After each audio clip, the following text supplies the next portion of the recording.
Sebuah video viral di TikTok merekam seorang polisi lalu lintas berdiri di dekat gerbang tol dengan narasi gerbang tol Semanggi dilansir dari tribunnews.com. Video yang berjudul "Malu sama Seragammu" itu pertama kali muncul di akun TikTok @alfajar203 pada Kamis 21 Juli 2022. Dalam video itu dinarasikan polisi lalu lintas menerima pungli dari sopir truk di gerbang tol Semanggi, Jakarta Selatan. Video viral itu merekam aksi dua oknum Polantas yang berdiri di dekat gerbang tol. Mereka berdiri di gerbang tol sambil memeriksa tiap kendaraan truk yang lewat. Video itu juga merekam aksi oknum yang menjulurkan tangan kepada tiap truk yang melintas di depannya. Polantas itu diduga menerima pemberian sesuatu yang dinarasikan sebagai pungutan liar atau pungli.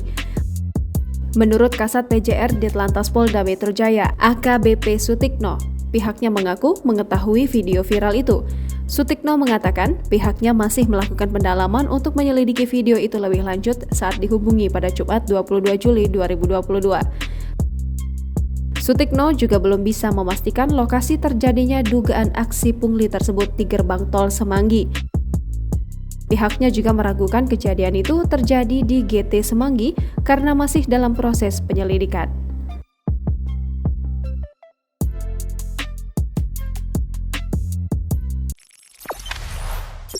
Jangan lupa subscribe, share, komen, dan like ya!